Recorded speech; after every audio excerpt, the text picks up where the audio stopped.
As their summer adventures continue, the trio expand their capabilities. Max comes out of retirement and begins to re-familiarize himself with his old technology and weapons. Gwen takes an interest in magic after stealing a spellbook from one of their many reoccurring villains. And Ben soon discovered that there are more than 10 aliens in the Omnitrix, and becomes a natural at many fighting styles. Vilgax eventually emerges under a partnership with Kevin, who has now permanently damaged his body with the alien DNA from Ben's Omnitrix. Ben temporarily gains access to the master control of his Omnitrix. Max seals them both away in the Null Void, an alternate dimension made to inhabit the galaxy's worst criminals. On Max's 60th birthday, Ben and Gwen are thrusted 20 years into the future by Gwendolyn, an adult version of Gwen, now a master of martial arts and magic. During this brief journey, Ben evaluates the arrogant and selfish behavior he develops as he matures into adulthood, and vows to make different choices as he grows. Ben and Gwen are returned to their time shortly after defeating future Vilgax. Xylene also arrives after she is accidentally unfrozen by a group of Inuits. She reveals to them that the Omnitrix was intended for Max, not Ben, but deems him worthy enough to keep it. At some point, Ben is yet again hurled into the future, this time only 6 years, during a chrono-randomization barrier error by 16-year-old Ben Tennyson. Ben then helps his future self and team defeat Ultimate Agrigor. More on that later. After this event, Ben is sent back to his own time and recalls this journey as a vague dream.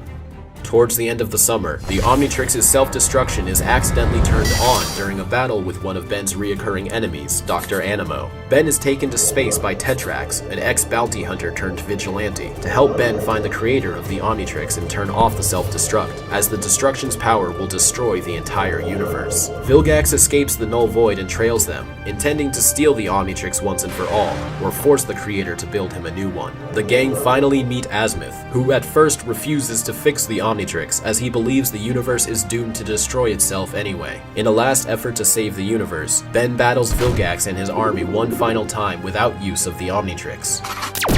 This inspires Azimuth to put his faith in Ben as the future hope of the universe, and fixes the Omnitrix, unlocking one of Ben's most powerful forms in the process. Azimuth keeps an eye on Ben from that point forward, but for now, still refuses to give him the master control. Meanwhile, back on Earth, the hybrid begins seeding their plans for universal domination by planting sleeper agents and slowly integrating themselves into society. With summer vacation over, Ben and Gwen return to school. The disorientated dad of Azimuth soon visits and declares war on Ben after misinformation leads him to believe that Ben has killed Azimuth, and a Toku Star battle in the middle of Bellwood City causes miles of detrimental property damage. The city secretly enlists the help of various aliens to help rebuild Bellwood, with the aliens taking up camp below the surface. Over time, these camps would form a city of their own. A year passes, and Ben unlocks a new transformation named Feedback and quickly becomes addicted to using him. Meanwhile, in the Null Void, Kevin finds himself in a plumber-operated prison and meets Quarrel, a wise inmate with knowledge on Osmosians. He helps Kevin learn to control his rage, which was the trigger of his initial mutation. The more energy an Osmosian absorbs, the more insane they become. To combat this, Kevin learns to absorb matter instead, creating a suit of armor with whatever material he touches. Quarrel helps Kevin escape by sacrificing his life at the hand of the prison warden, who has a deep hatred for criminals. This memory haunts him through his early teens.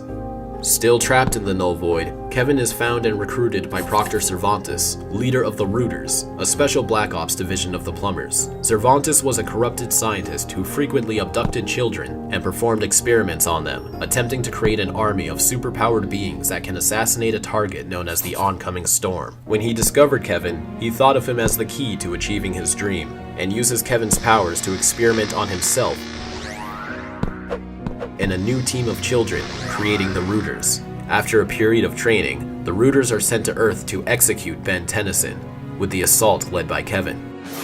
During the battle, the assault fails, which highly upsets Proctor Cervantes, calling the Rooters project a failure. He wipes Kevin's mind of any memory of him, and does the same to the other Rooters, and lets them loose once again into the Null Void. With his new friend by his side, Kevin and Argent wander the Null Void. They eventually find a way out, and after a few scandals as traveling con artist partners, agree to go their separate ways. On Galvan Prime, Azimuth has moved back to his homeworld and becomes their first thinker. During the creation of the Galvanic Mechamorph, a species of sentient blobs of nanites that can possess and enhance machinery that live on Galvan Prime's moon. Named Galvan B, one mechamorph was made incomplete, which corrupted both his biomass and his sanity. His name was Malware. Azimuth worked to develop a cure to stabilize him, but it was deemed a failure. Malware became hostile and attempted to cure himself by kidnapping Albedo, one of the assistants of Azimuth, forcing him to develop a cure. This only mutated and corrupted Malware further. Malware then planned to absorb the Omnitrix and use its power to perfect his form. He steals an incomplete blueprint from an altercation with Ben, and begins working on an Omnitrix duplicate with a scientist known as Dr. Psychobos. The two realize that they are in need of DNA samples to program into their Omnitrix, and enlist the services of Kyber the Huntsman to collect samples from the predators of Ben's aliens. Malware then ambushes the Tennysons, and in an effort to crush Ben's spirit, rips feedback out of Ben's Omnitrix and vaporizes him, destroying Ben's ability to transform into him. Malware, Dr. Psychobos, and Kyber then spend the next 5 years collecting DNA samples for what they will eventually call the Nematrix. Heartbroken by the loss of feedback, Ben eventually has the Omnitrix removed.